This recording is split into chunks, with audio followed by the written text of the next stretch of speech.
E aí, pessoa, tudo beleza? Estamos começando mais um episódio aqui do AgroResenha. E antes da gente começar, vamos falar um pouquinho dos nossos parceiros aqui do podcast que fazem com que esse conteúdo chegue até você. Você sabe que organização é uma coisa super importante em qualquer negócio e especialmente lá com o produtor rural. É por isso que esse episódio chega até você com o apoio da Scadi Agro. Há mais de 30 anos a Scadi Agro ajuda produtores rurais de todo o Brasil a terem mais controle sobre os resultados da propriedade. Em um só lugar você reúne informações financeiras, gerenciais e fiscais, soluções como software de gestão e controle de grãos, ajudam a acompanhar estoques, movimentações e obrigações do negócio de maneira integrada.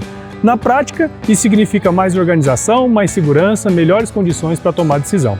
E se você quiser se aprofundar nesses assuntos, acompanhe também o Gestão Rural, podcast produzido pelo AgroResenha junto com a Scadi Agro. Saiba mais em scadiagro.com.br. Scadi Agro, simplificando a gestão para o produtor rural. Mas uma boa gestão não termina na tela. Ela precisa virar decisão e resultado dentro da porteira. E na pecuária, isso exige informação, estratégia e a direção certa. Por isso, esse episódio também chega até você pela Nutripura. Você já deve ter ouvido falar aquela máxima, né, de que é o olho do dono que engorda o boi, não é verdade? Mas não basta só olhar.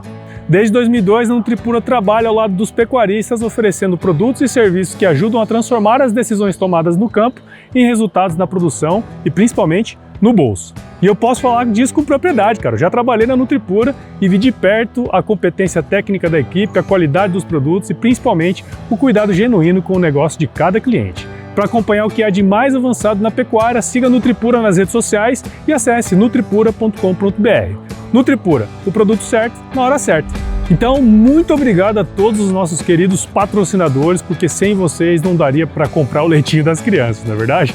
E tem muita, viu? Agora sim, vamos para o episódio dessa semana. E nesta semana, nessa mini temporada que a gente está fazendo aqui em Porto Alegre, aqui no Rio Grande do Sul, estou aqui com o Valmir Menezes, que é sócio proprietário da Aurize Soy Consultoria, e foi uma indicação do meu amigo Fernando Colares. Seu Valmir, muito obrigado por estar aqui com a gente, seja super bem-vindo ao AgroResenha Podcast. Cara, Paulo, eu que agradeço a oportunidade de estar conversando com vocês aqui. É, isso aí. Tem muita história aí, né, seu Valmir? Tem nada. Depois de 72 anos tem que falar uma história, né, cara? No mínimo, né? Muito bom. E para você que está aí ouvindo, já sabe, aqui no AgroResenha Porteira não tem tramela para quem busca se informar sobre assuntos ligados ao negócio. Então não sai daí, porque esse bate-papo aqui, você viu, vai render muita coisa. Firma o golpe que nós já estamos de volta.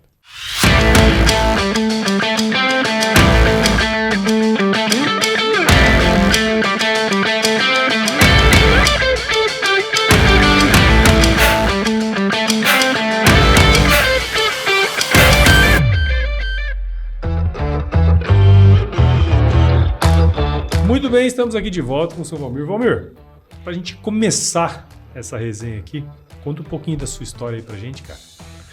Pois é, cara, eu sou filho de pequenos agricultores que produziam arroz lá no passado. Não, onde que era? Rio Pardo. Rio Pardo.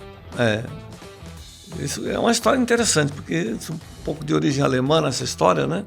E os alemães nunca plantavam arroz na Alemanha, nem comiam arroz lá, né? Nem sabia o que era. O meu bisavô vem para cá e monta uma empresa bem desenvolvida, depois de ganhar algum dinheiro, produção de arroz. Então tem um pouco da história pessoal vinda da lavoura de arroz, mas depois quando fiz agronomia, também não sabia com o que ia trabalhar, como todo aluno de agronomia que entra, né? A não sei quem já tenha alguma coisa muito definida, né? Mas a maioria não sabe o que vai fazer, né? Não. E lá pelas tantas, eu comecei a trabalhar no IRGA, em 1981. O IRGA, que é o Instituto Rio Grandense do Arroz. Do arroz, né? E eu comecei a trabalhar em projeto de irrigação e drenagem, no Provárzia, né? E com isso eu conheci muito o Estado. Né? E quando eu entrei no IRGA, eu me propus a conhecer o Estado, a parte que produz arroz, né? Que é a metade sul. O que era conhecer arroz? Era visitar a lavoura, conversar com as pessoas que já tinham história, que tinham experiência, aprender com as pessoas.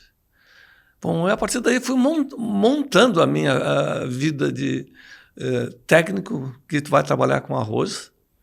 Aí depois vou trabalhar em pesquisa, já é 1990, trabalhei em pesquisa na Estação Experimental do Arroz em Cachoeirinha. E aí eu comecei a trabalhar com planta daninha e trabalhei por um largo período em planta daninha, né? E continuo trabalhando com planta daninha, a minha principal área, né? Mas lá pelas tantas, a gente é uma instituição pequena, o IRGA, né? E, bom, tem poucos técnicos, bom, além de trabalhar com planta daninha, tinha que mexer com todo o manejo, né? Então, a gente tinha uma visão de manejo integrado, né? Nesse momento, eu vou conhecendo áreas de arroz no mundo, né? Vou ficar 4 meses no CIAT, Centro Internacional da Agricultura Tropical, na Colômbia, onde eu aprendi muito. Convivi com o principal pesquisador de arroz, que faleceu recentemente agora, o Peter Jennings, que é o responsável pela Revolução Verde na área de arroz. Sim. E esse cara veio muito para o Rio Grande do Sul, e eu trabalhei bastante com ele, né? Então aprendi muito, ouvindo os mais velhos e pessoas que tinham experiência. Que legal, que legal. E é interessante, né, seu Valmir, porque o senhor comentou aí agora, entrei no IRGA e tal, e minha função era viajar e conhecer, né? Às vezes, a gente como técnico, sou agrônomo também, a gente esquece do fator humano dentro desse processo, né? Porque a técnica, a gente lê um livro, a gente faz um curso, a gente, né, vai estudar, a gente tem os meios para isso. Agora, conhecer as pessoas, entender as necessidades, isso requer uma habilidade que normalmente a gente não desenvolve na agronomia, né? Não, cara, não. Como que foi esse processo assim para o senhor?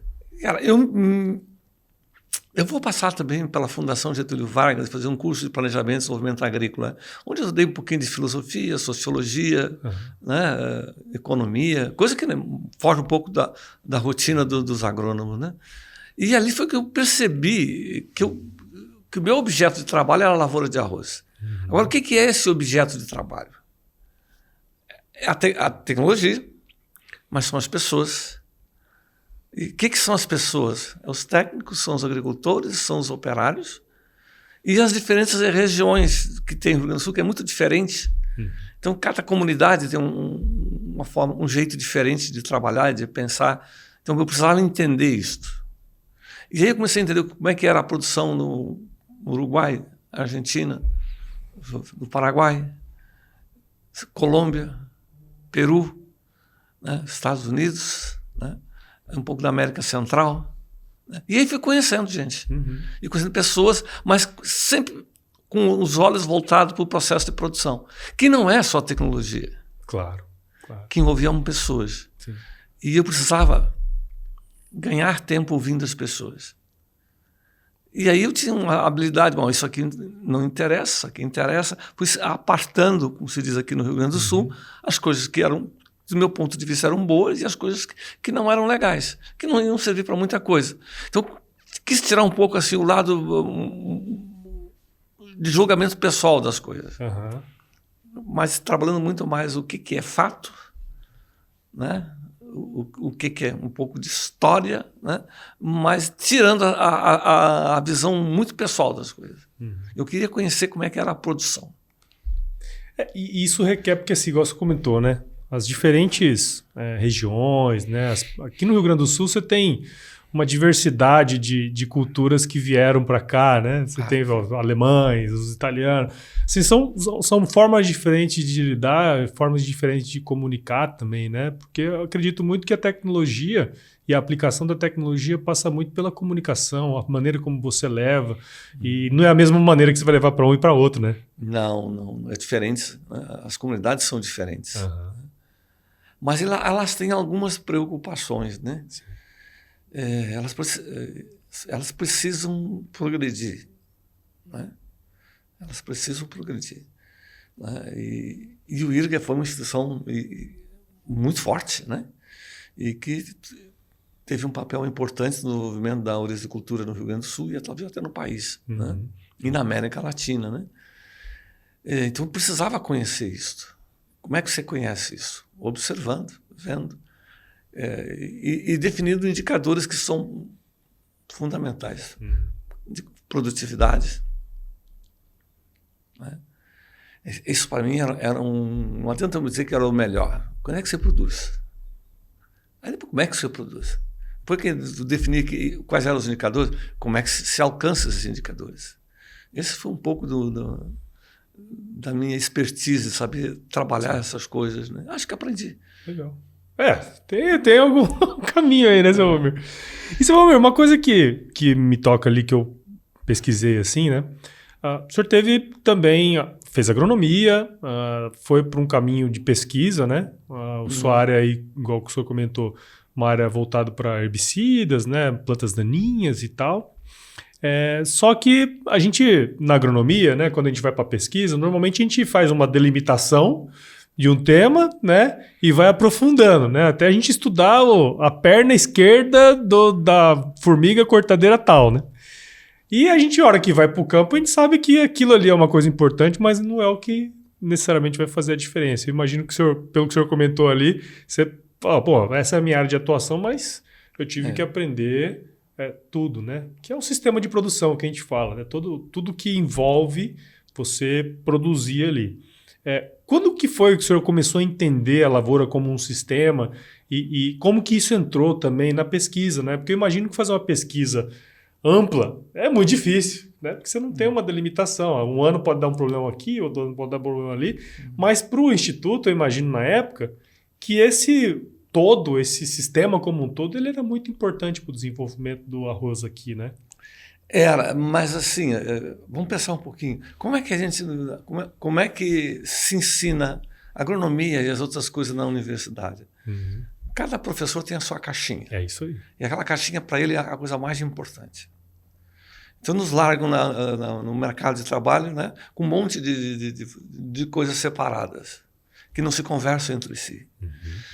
E aí, a gente começa a descobrir, como agricultor, cara, esse cara ele tem que mexer com a contabilidade dele, nem que seja uma conta num papel de pão, mas é a contabilidade dele. Esse cara tem que comprar, esse cara tem que vender. Esse cara tem que cuidar dos herbicidas, tem que cuidar da água, cuidar da seleção da semente. Ou seja, esse cara, ele recebe tudo. E como é que ele vai filtrando isso? E aí a gente vai se dando conta, né?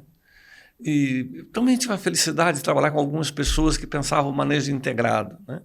Ou seja, que o resultado de um bom controle de plantas daninhas dependia muito do estágio que eu aplicava os produtos, mas da água que eu colocava na lavoura. Então, isso me faz perceber, opa, se eu não cuidar bem da água, eu não adianta eu botar o melhor herbicida. Se eu não plantar na época, eu não vou botar o melhor adubo, porque eu não vou ter a melhor resposta. Então, eu comecei a mexer com isso. E qual foi o cimento disso? Foi produtividade e fotossíntese. Isso para mim foi a coisa que deu amálgama, que juntou essas coisas. Eu vou trabalhar bem isso ali já para o final dos anos 90. Então, eu trabalhava meio que aprendendo, né? Mas, como eu rodei bastante, eu peguei um pouquinho de cada um. Então, o que eu sei, eu devo muito aos meus colegas do IRGA, né? Por pouquinha coisa, cada um me ajudou a entender uma coisa para que eu fosse um técnico melhor, né? Isso me deu o conhecimento, né? É o que vai me dar essa amálgama de poder juntar essas coisas, né? E lá na frente gerar algumas coisas como o Projeto 10, né? Que é produzir 10 toneladas. Na época devia ser um negócio... Cara, quando se lançou isso, foi lá em Dom Pedrito, com a Associação dos Produtores de lá. Quando eu cheguei na estação, você é louco. Porque a produtividade girava em torno de 5 toneladas. Às vezes era menos, às vezes não chegava, mas nunca chegava a 6, né? Cara, e aí vamos produzir 10 toneladas. Mas aí que tem outra coisa. Quando a gente propôs isto, na pesquisa nós já estávamos ganhando 15. É isso que eu ia perguntar.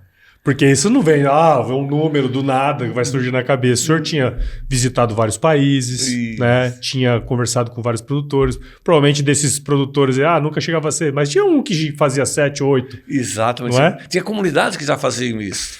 Exatamente. Tinha comunidade. Então, bom, aí eu comecei a entender por que alguns caras já estavam num patamar superior do que outros. O que estavam fazendo? Positivo. Foi esse o meu processo de aprendizado, né? E teve um intercâmbio com a Austrália, que veio aqui,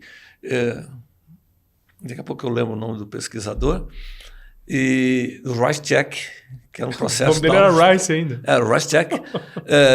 Não é o nome dele, é um programa que eles trabalharam na Austrália e aumentaram muito a produtividade, chegaram a 10 toneladas, né? Entendi. Warwick Clamp é o nome dele, né? Desses pesquisadores, eles contribuem muito no processo de transferência de tecnologia, era um experto nisso aí, né? Então foi isso, foi juntando informações daqui, locais, com informações de outros países, né? E aí a gente teve muita consultoria de fora, né? As consultorias, alguns americanos, né? Outros do Centro Internacional de Agricultura Tropical, tinha algumas trocas de experiência com o Centro Internacional de Agricultura, o IRRI, que é o Centro Internacional de Pesquisa de Arroz do Mundo, nas Filipinas, que tem um grau de excelência de tudo que se faz, né? É assim que a gente vai formando gente. Precisa de tempo, né? Porque enquanto essas coisas não estão organizadas, né? Depois eu montei um sistema que ajudou a organizar muito melhor as pessoas, né? Eu digo, não precisa passar tudo o que eu já passei, a gente já tem um caminho melhor. O projeto 10 foi isso, né? O projeto 10 eu queria trabalhar com planta daninha, mas já trabalhava com água, né?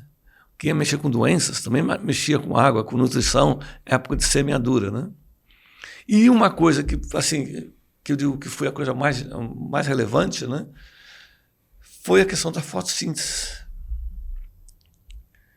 Foi descobrir, né, que a gente só produz bastante se a gente leva as leis da fotossíntese, né? Arrisca. Ou seja, eu precisava entender que o arroz precisa de mais luz na época reprodutiva, não na época vegetativa.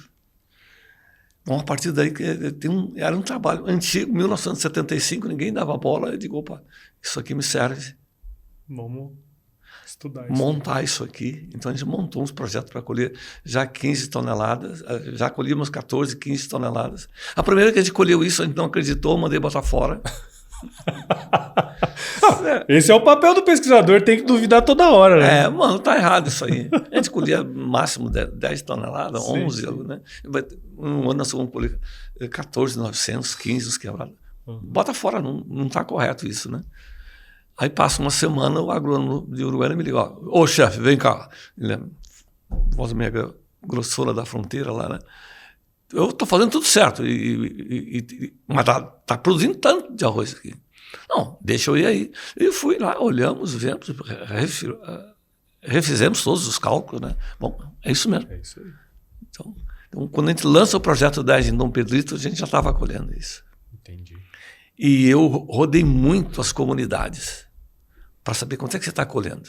Por que você colheu tanto daquela lá? Por que você botou adubo? Se ninguém botava adubo.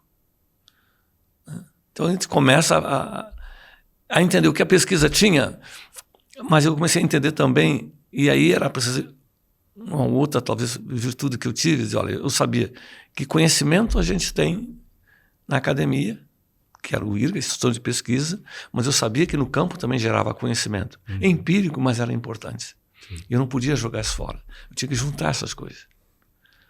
Então, às vezes, a gente fica achando que só a academia gera conhecimento. E tem uma coisa curiosa, né? Ali em Agudo, as comunidades alemãs, eles já colocavam ureia no seco, que era uma prática completamente desrecomendada pela academia. Isso, e colhiam mais que a estação de... A produtividade deles é maior que a da estação. Qual foi o que a pesquisa dizia sobre os alemães? Alemães teimosos. Entendeu? E aí, isto, tu tem que ir lá e chegar. Vai lá ver o que esses caras estão fazendo. Então, isso foi um pouco do meu papel, de entender toda essa história, né? De que fora da academia também se gerava conhecimento. E, bom, e nem tudo que se gera na academia é bom. Tem coisas que são boas, tem coisas que não são boas. Assim como o campo também gera coisas boas e ruins. E o que me fez filtrar o que era, no meu ponto de vista, era melhor ou era pior? A fotossíntese e resultados. Isso que me permitiu entender que a planta precisava produzir a partir da quantidade de luz ofertada e que eu tinha essa maior disponibilidade de luz no mês de janeiro, fevereiro. Finalzinho de dezembro já tenho isso. Então eu tinha que plantar arroz para que ele chegasse na fase reprodutiva nesse período de maior oferta de luz. E nós não fazíamos isso. Que aí muda tudo, né? Aí muda tudo. Você tem que mudar a época de semeadura. É uma outra operação, mudou né? tudo. Que louco, cara. E mudou tudo. Né? Mas foi assim, eu usei conceitos básicos, simples, né? E simples não é simplório. Claro, uma coisa não tem nada a ver com a outra. Não tem nada a ver uma coisa com a outra. Simples é tornar as coisas mais difíceis que as pessoas pudessem entender.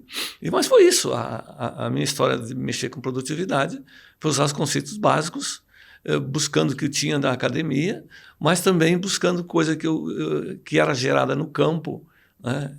E que às vezes a academia ignorava. Né? E uma coisa que a gente tem que entender de uma vez por todas, cada comunidade tem recursos diferentes, em termos de maquinário, de escola, de cultura. Né? E a gente tem que respeitar isso. Agora eu aprendi. Nós, agrônomos da academia, não entendemos nada de máquina. Quem entende máquina e é muito bom nisso, quem são? Os agricultores. Os agricultores. Com certeza. Então eu dizia para eles, olha, você tem que preparar o solo. Como? Isso não é problema meu. O problema é teu. Você tem que plantar na época. Você sabe muito mais do que eu. Eu tenho que plantar na época. Para isso, tem que preparar o solo com antecedência, né? E fazer isso correto. Como é que eu faço isso? Olha, eu tenho alguma experiência nisso. Posso te proporcionar visitar um outro agricultor que já está fazendo. Isso eu proporcionei. Mas agora, um maquinário, que tipo de trator, que tipo de arado... Cara, não pergunta porque eu não sei. Quem sabe são vocês. E isso é interessante, né, seu Valmir? Porque ao mesmo tempo que você está levando um conhecimento, levando ali todo esse aprendizado que o IRGA na época teve, né, junto com o senhor ali, mas ao mesmo tempo tem que ter um nível de humildade, tamanho, porque, pô, todo mundo vem perguntar as coisas para você, vamos dizer assim, né? E você pode... O mundo gosta muito das pessoas que dão as respostas, né? Mas é muito mais sobre fazer perguntas e ter essa humildade de reconhecer que o cara sabe mais que você em determinado momento, né? Não, tem coisas que sabe mais do que a gente. E isso é fundamental, né? A gente entender. Eu sei até aqui. Sim. Agora, o que eu sabia que eles não sabiam? Que plantar na época era a época. Exatamente. Isso eu tinha. Agora, eu tinha isso não porque eu achava que tinha que ter. Eu tinha, para tudo que levei para o campo, eu tinha pesquisa. Então, tem uns 10 anos de projeto 10 que não estão fora. Eles estão dentro do campo instrumental do IRGA. Legal. E, seu Valmir, eu imagino que devem ter tido vários desafios, né? Porque, igual o senhor comentou, na época, olhava-se as 5 toneladas por hectare, né? E falar de 10, era dobrar. Então, não é à toa que você foi chamado de doido, né? Mas quais foram os principais empecilhos ou os principais desafios dentro desse processo de aplicação da tecnologia lá na ponta? Porque tem coisa técnica, mas tem outras coisas ali que eu imagino que devem ter sido maiores desafiadoras assim, para vocês. Eu acho que assim, Paulo, é importante eu te dizer o seguinte, né? Produzir mais por unidade diária era uma necessidade econômica, social e ambiental. Por que era econômica? Porque 70% dos custos de uma lavoura não se alteram se eu produzir 5, 10 ou 15. A água é diferente? Não, é a mesma. O herbicida é o mesmo. O material humano é o mesmo. O trator é o mesmo. Como é que eu reduzo o custo fixo? Aumentando a produtividade. Bom, à medida que eu produzi mais por unidade diária, meu arroz ficou mais barato. Então, a lavoura do Rio Grande do Sul passou a entregar um produto fundamental na mesa do brasileiro a um custo menor para as comunidades para as comunidades e notadamente as comunidades mais pobres, que são as mais consumidoras de arroz. E ambientalmente, onde é que entra essa história, né? A gente descobriu, né, que para produzir 1 quilo de arroz, no processo antigo, eu usava 10 metros cúbicos. Agora eu estava usando 8 e cheguei a 3. Ou seja, estou produzindo hoje mais alimento, mais barato, para as comunidades, e estou agredindo menos o ambiente. Por quê? Porque estou usando menos água. Para produzir 1 quilo de arroz agora eu preciso de 3 metros cúbicos. Antes eu estava usando com 7, 8, 10. Entendeu? Agora, isso vale, o mesmo raciocínio vale para o óleo diesel. Qualquer insumo. Sim. Entendeu? E isto era fundamental, porque eu tinha que fundamentar um projeto, porque eu sabia que as críticas viriam de diferentes segmentos, né? E a gente tinha que estar preparado e preparar a cadeia para isso, né? Olha, essa produção por unidade diária era fundamental para ele sobreviver. Esses dias eu estava falando com um exportador da Costa Rica. Bom, vocês agora têm arroz de qualidade e mais barato que os americanos. E dizer assim, isso gasta o projeto 10. Eu digo, nós começamos a produzir um arroz mais barato. Sim. Né? Por unidade diária. Então comecei a dizer, é grande área. Né? Mas não importa. Ou seja, importa que o meu produto está um custo mais barato, mais acessível para a população. Né? E como os funcionários das granjas, né, eles recebem comissão, eles também passaram a ganhar mais. Né? Um agricultor sustentado paga melhor. Né? E aí entra toda uma coisa. A cadeia começa a girar, né? As oficinas. Né? Sim. Nós temos alguns municípios da fronteira oeste, como tipo Itaqui, que 70% do PIB do município gira em torno do arroz. É uma cultura muito importante para a nossa metade sul é extremamente importante. Sim, sem dúvida.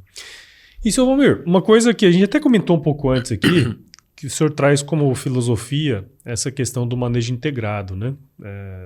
Da lavoura como um todo. Para quem, às vezes, aqui no AgroResenha a gente tem bastante ouvinte, mas a grande maioria deles talvez não saiba como que funciona um sistema de produção de arroz aqui no Rio Grande do Sul. Né? Eu sei um pouquinho porque conversei com alguns produtores aqui já entrevistei, mas conta pra gente um pouquinho como que é o sistema e qual que é a filosofia de trabalho que vocês utilizam hoje, assim. Como eu disse, né? É uma filosofia de manter os processos de excelência mais integrados, né? Porque a gente começou a perceber, né, que para mim fazer uma boa escolha, eu tenho que escolher uma boa variedade. Escolhido uma boa variedade, o que é uma boa variedade? Que produz bem, tem a qualidade de grão, e aí eu vou me socorrer da história antiga que eu tenho do IRGA, né? O IRGA vai fazer uma pesquisa. O arroz do Rio Grande do Sul não dominava o mercado na década de 60. Quem abastecia o Rio São Paulo era o arroz de sequeiro. Então o IRGA vai mandar um grupo de funcionários para as feiras de São Paulo e Rio para pesquisar que tipo de arroz as donas de casa preferiam. E aí eles vêm de lá com a resposta. As pessoas querem comer um arroz longo, fino, que cozinhe soltinho. Então, essa é a variedade que nós temos que plantar. Claro. Né? Bom, agora eu tenho que produzir mais, eu vou ter que adubar mais, não pode acamar. Tem que ter um mínimo de doença possível. Né? Bom, feito isso, eu vou precisar de uma boa semente. Escolhi a variedade, precisa de uma boa semente. O que é uma boa semente? Livre de arroz vermelho. E que tem um poder germinativo elevado, né? Para que eu possa estabelecer uma lavoura melhor. Hoje eu já posso usar um tratamento de semente para que como eu estou plantando mais cedo, a minha semente fica um tempo maior no solo, mais sujeita a fungos. Né? E aí entra outra história. Né? Eu tenho que proteger essa semente. E uma coisinha vai puxando a outra, sabe? Sim. Bom, aí plantou, nasceu, eu tenho que controlar o mato. Porque eu não posso deixar o mato ficar grande, que eu vou gastar mais produto, vai ser menos eficiente. Então eu vou começar a utilizar um herbicida pré-emergente e o pós-emergente bem cedo, e a água tem que ser mais cedo também. A gente descobriu nas nossas pesquisas que a água até os 10 dias, terceira, quarta folha do arroz, ela me produz o melhor potencial. A cada 10 dias que eu atrasei a irrigação, eu perco 1 tonelada. Veja que isso não tem custo. Sim. É só manejo, né? Isso é organização do manejo, né? Isso não tem custo. E isso também eu precisava pensar. Como é que eu vou propor para os agricultores adotar uma tecnologia que não seja caro? Porque se for muito caro, ele não vai aceitar. Então eu tinha que mexer em coisas que tivessem impacto e que não custasse nada. Custa a organização. Custa pensar. Não tem dispêndio de dinheiro, né? Não tem dispêndio de dinheiro, mas tem dispêndio de energia no pensar. É isso aí. Bom, colocado água, né? Aí nós vamos esperar. Se precisar aplicar um fungicida, nós vamos aplicar. Se precisar controlar os insetos, a gente tem que fazer, né? E aí depois é colheita. No final é colheita. Então não tem muito... Ao mesmo tempo que não tem segredo, tem as suas questões importantes. Plantar na época certa, escolher uma boa variedade, uma boa semente, fazer um bom TS, né? Irrigar cedo, controlar o mato cedo, né? E adubar bem. Isso eu esqueci de falar, mas nós adubávamos mal as nossas lavouras, insuficientes. Porque nós tínhamos vários experimentos que mostravam que o arroz não respondia a uma boa nutrição. E aí tu vai descobrindo por quê, né? Aí a gente tem que pesquisar, tem que trabalhar. E aí a gente plantava à tarde, atrasava a água dos experimentos, não controlava o mato na época certa, e lá na frente eu tinha uma produção baixa. E aí chegava à conclusão de que arroz não respondia à nutrição. O que a gente fez? Plantou na época, controlou o mato cedo, botou água cedo, e aí começou a produzir bem. Porque lá no sistema antigo, o que estava limitando a produtividade não era a falta de adubo, era plantar na época, era regar cedo, coisas básicas que a gente não fazia. O dia que a gente fez isso, nós a produtividade veio lá em cima. É um pouquinho isso que a gente precisava entender, e a gente trabalhou bastante em melhorar a nutrição, e principalmente NPK, né? Só que passados 20 anos, hoje eu tenho que estar pensando nos micronutrientes e outras coisas. Sim. E é o que o senhor falou, né? Uma coisa vai puxando a outra. Então, hoje os desafios são um pouco diferentes, né? Mas na época, unir, integrar o que a ciência estava mostrando e o que você via no campo, talvez tenha sido o grande pulo do gato ali na época, né? Foi tanto que eu brinco com o pessoal, né? O projeto 10 é a tecnologia do óbvio. Tecnologia ótima, essa aí é uma boa. Mas todo mundo... Né? O que é a tecnologia do óbvio? É fazer as coisas certas no momento certo, né? Mas até chegar a fazer essas coisas, a gente precisa de dado, né? A gente precisa de pesquisa para fazer isso, né? Sim. E, seu Valmir, o senhor passou bastante tempo aí da sua carreira lá no IRGA, né? E eu sei que hoje já não está mais lá, mas veio pro seu negócio ali praticamente, né? Fazendo a consultoria e tal. Conta um pouco dessa transição, né? Porque eu já conheci alguns pesquisadores de instituto, de fundações e tal. O cara gosta daquilo ali, né? Gosta de conversar com as pessoas, de fazer os experimentos e tal. Como que foi essa transição para a consultoria, assim? Eu já tinha uma demanda, né? Era uma demanda reprimida, porque eu não podia fazer. Claro. Mas eu já tinha alguma demanda. Mas ficou muito do meu jeito de trabalhar. O que era o meu jeito de trabalhar? O pessoal dizia, não, tu não tem jeito de funcionário público. Eu digo, como não tem jeito? Entendeu? Por quê? Porque é um dos primeiros caras a chegar, o último a sair, né? Mas não era só isso, quer dizer, não basta só trabalhar, tem que trabalhar com inteligência, com organização. E aí o que eu tinha? Né? Eu trabalhava com indicadores de desempenho.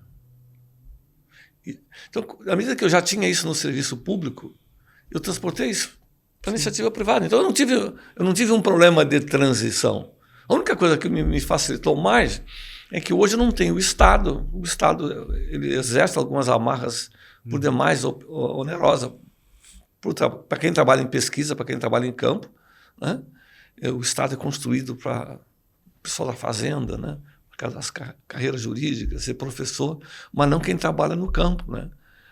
Esse ano não vai ter hora extra, ou a hora extra é só de tal ou tal horário. Como se os pássaros que eu tenho que espantar seguissem a lógica. Sim. O pássaro, quando clareia o dia, ele está na lavoura. E ele só vai embora quando anoitece. Então eu tenho que ter gente para cuidar dos experimentos nesse período. Sim. E isso às vezes não é compreendido, né, pelo poder jurídico, né, e quem faz gestão do Estado. Então o Estado cada vez se torna mais difícil de fazer esse tipo de trabalho. Sim. E eu acho que a experiência que o senhor tinha também, e todo esse processo, né? O senhor comentou lá que quando pensou e divulgou o Projeto 10, na verdade, nos seus experimentos tudo mais, já estava sendo produzido muito mais do que 10, Claro. né? 14, 15 e tal. E aí vem agora a meta, né? Dos 15. Uma hora ela ia chegar, né? Quer dizer, se o senhor lançou o projeto 15 agora, quer dizer que tem gente produzindo mais do que 15 já, né? Já tem coisas mais do que 15 já tem acontecendo. agricultores que, em parte da lavoura, né, eles produzem mais do que 15, né? Uhum. Mas mais importante ainda que isso, né, nos meus experimentos hoje, né, eu já tenho 5% das minhas parcelas, que não são poucas, já produzem acima de 20 toneladas. Né? E eu tenho, assim, talvez uns 60% já produz acima de 15.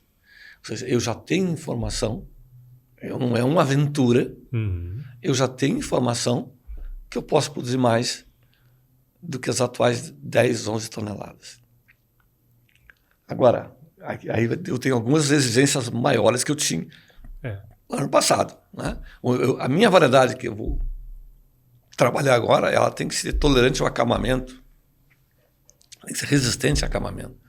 Por quê? Porque produzir mais significa colocar mais adubo. Não tem como eu produzir mais sem colocar a quantidade de adubo necessária. Se eu boto a quantidade de adubo necessária para 15 toneladas, a maioria das variedades que eu tenho acama. Então eu tinha que ter variedades que tolerassem o acamamento. Hoje eu tenho duas que eu tenho trabalhado bastante em projetos, né? Que é o OS 902, Orize Soy 902CL, é uma variedade nossa, né?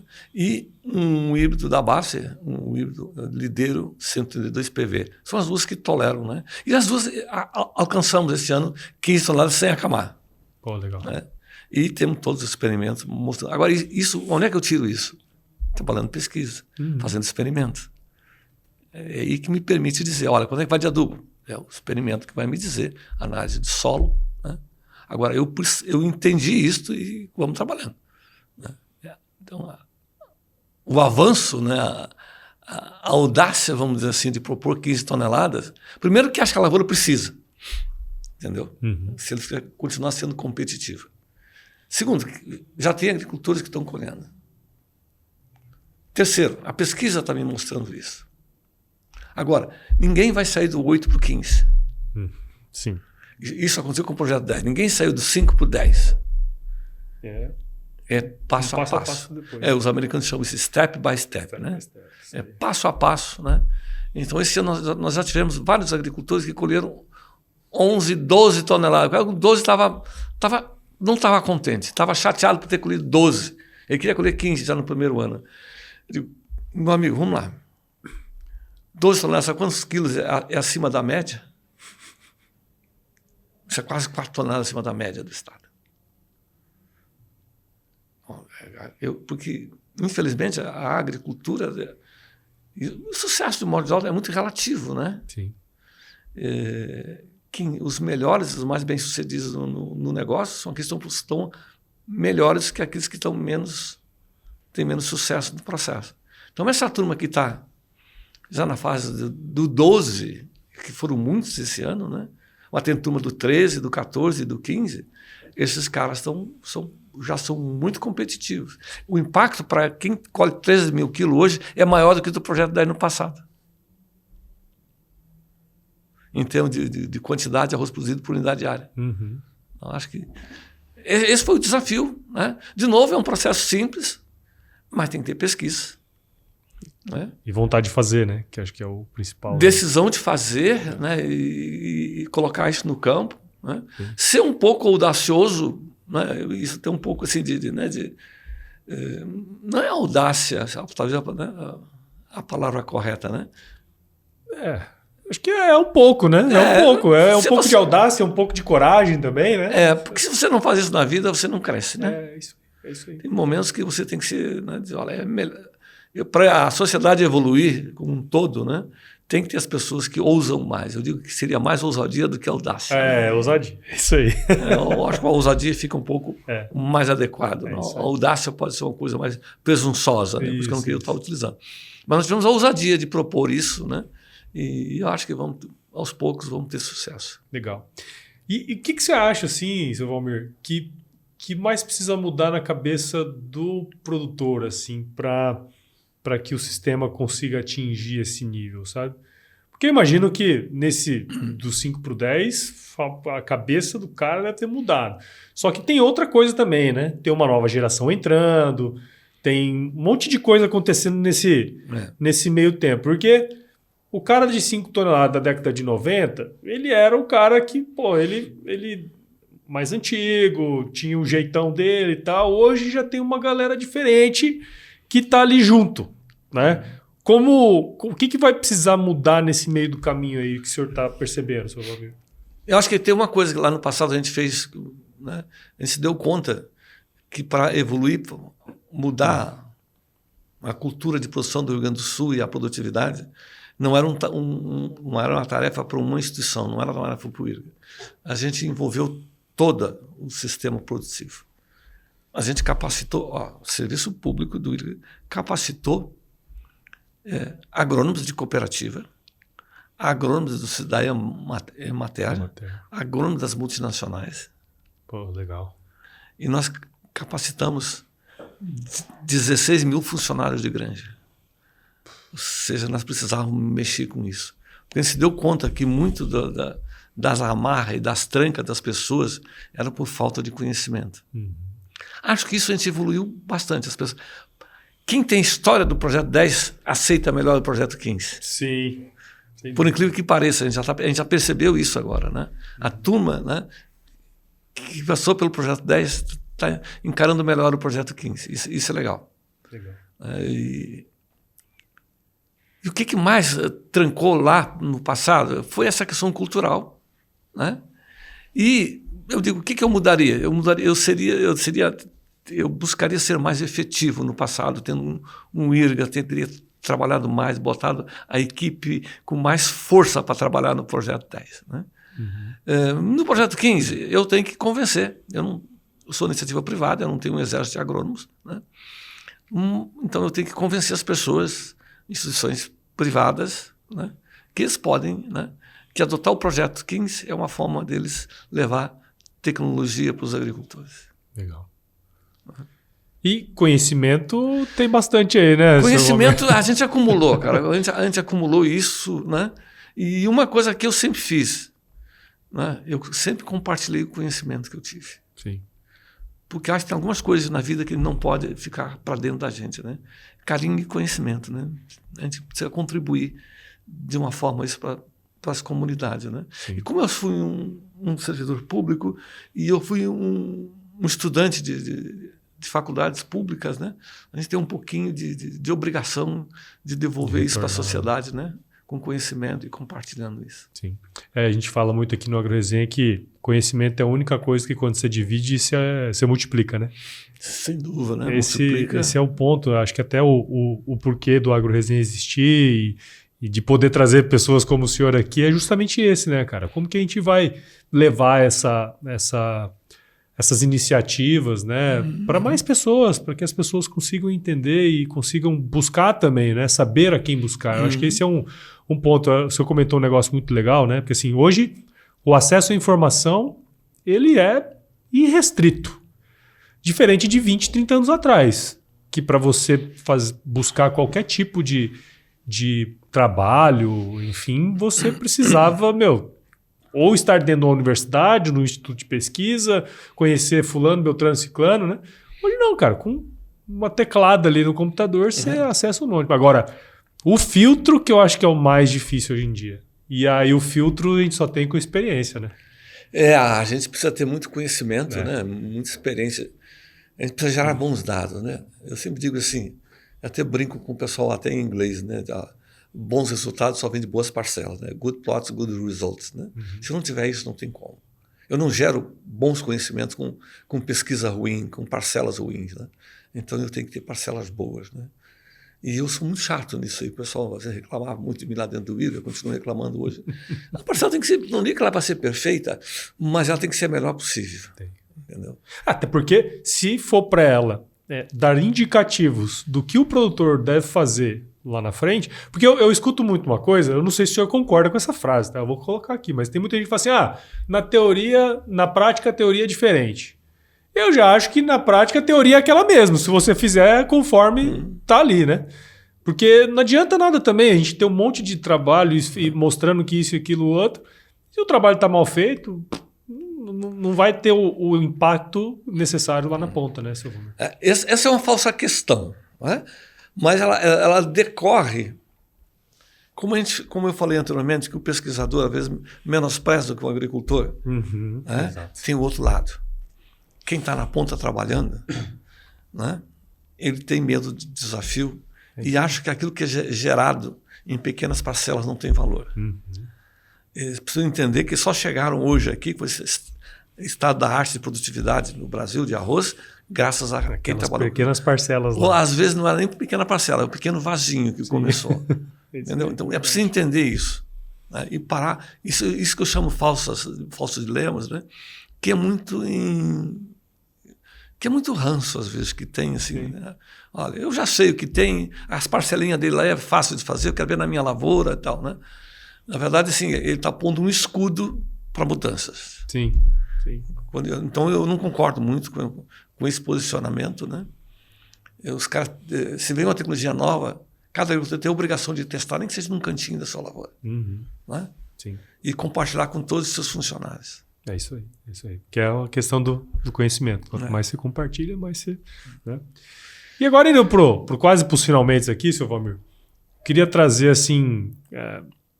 cara, você tem um trabalho desenvolvido aqui no Rio Grande do Sul com arroz, assim, que é notável, né? Quando a gente conversa com as pessoas, todo mundo que é do arroz provavelmente conhece o senhor, né? E ao longo dessas décadas aí trabalhando, qual foi o dia, assim, mais feliz no trabalho que você teve, cara? Que você falou assim, puxa, agora valeu a pena ser... Cara, assim... A gente não tem um dia mais feliz, né? A gente tem pequenas vitórias que a gente fica muito feliz. Cada coisinha cada pedrinha, ou cada que você bota no alicerce, deixa muito feliz, né? Mas assim, a primeira grande felicidade, o projeto 10 deu certo. Mas isso não aconteceu num dia, isso aconteceu ao longo dos anos, né? Então, quando eu olho para trás, digo, o projeto 10 deu certo, né? Isso foi um esforço que eu dediquei muito da minha parte, da minha vida, né? Então, isso é um momento de muita felicidade. É um momento, não vou dizer que é um dia, entendeu? Sim. É um momento de muita felicidade, esse reconhecimento do Projeto 10. Né? Isso ultrapassa um pouco as fronteiras do Rio Grande do Sul até do Brasil. Claro. Né? Então, isso, para mim, é um momento muito contente. Né? E espero conseguir isso já logo em seguida com o Projeto 15 também. Mas sempre lembrar, eu posso ter liderado isso, mas eu tinha um time e equipe. Eu acho que isso, para mim, é importante. Às vezes, falam, mas Valmir... Não. Eu só fiz porque eu tinha um time de pesquisa. Sim. Você não faz sozinho as coisas. Não dá. É isso aí. E, seu Valmir, qual que é a mensagem que o senhor deixaria aqui agora, assim, para aquele produtor que está escutando aqui muitas vezes, até achando meio impossível e tal, né? Para ele, para chegar aí nesse objetivo, cara. Cara, e assim, Paulo, porque eles pensaram que eles evoluíram muito, a produção de arroz irrigado evoluiu muito no Brasil, no Rio Grande do Sul, notadamente. Então isso é possível. Que confie também na pesquisa.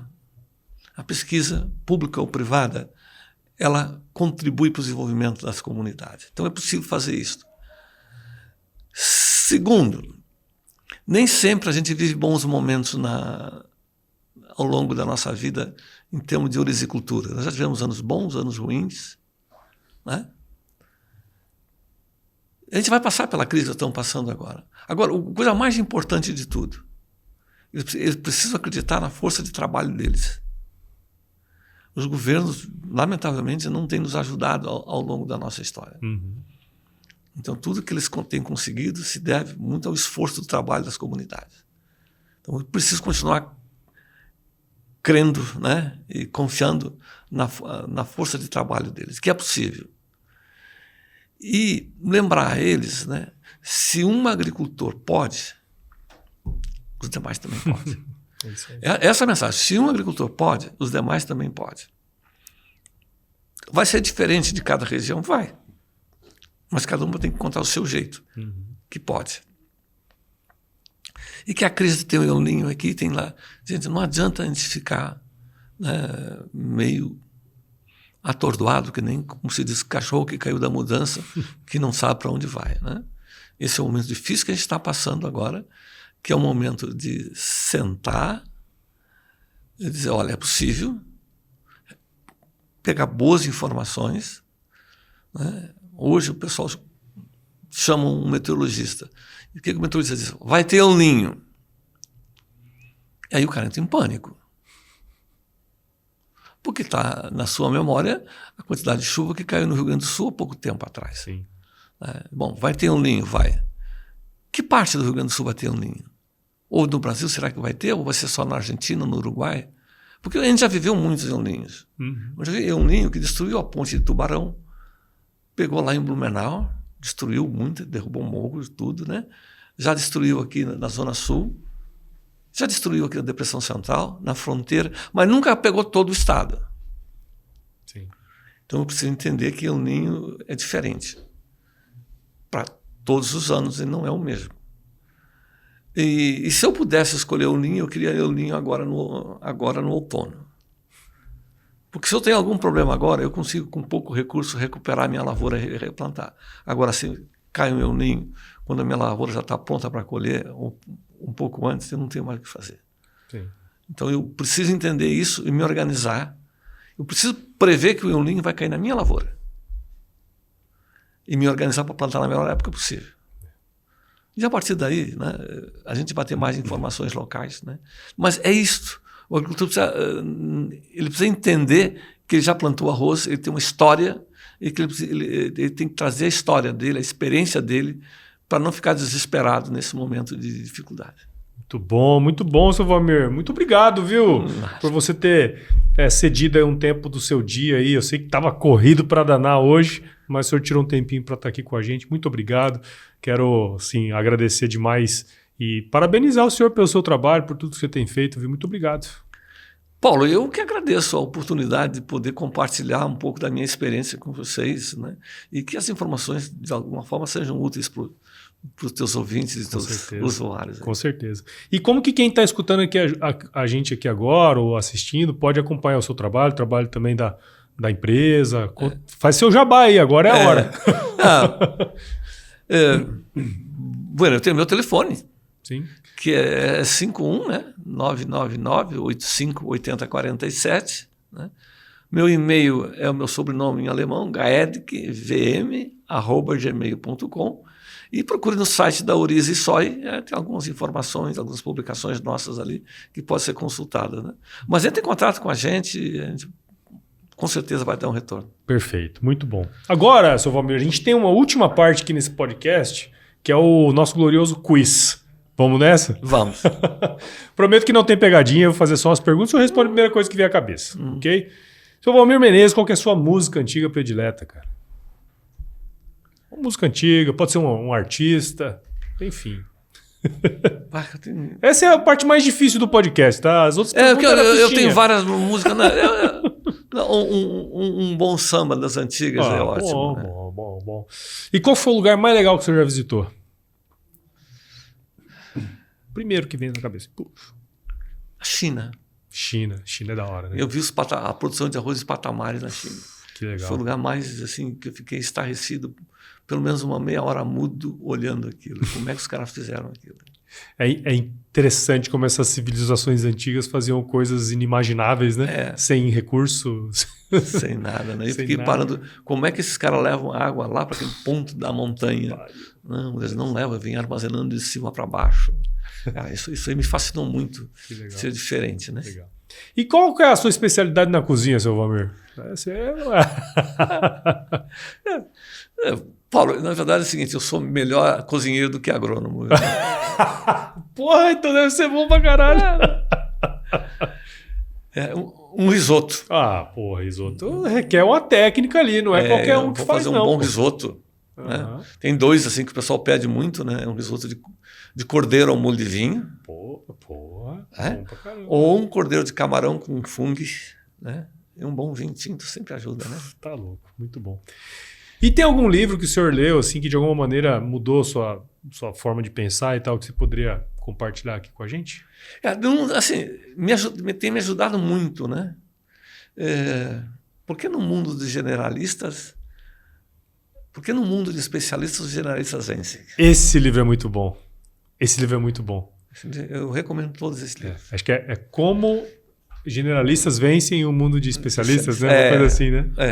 Puta, esse livro é animal. Eu gostei demais desse livro. Que bom que comungamos de uma boa leitura. Né? Esse livro é muito bom. Agora, para a gente finalizar mesmo, uma mais filosófica, que é o seguinte. Se você se encontrasse com o seu eu de 17 anos hoje, qual seria o melhor conselho que você se daria?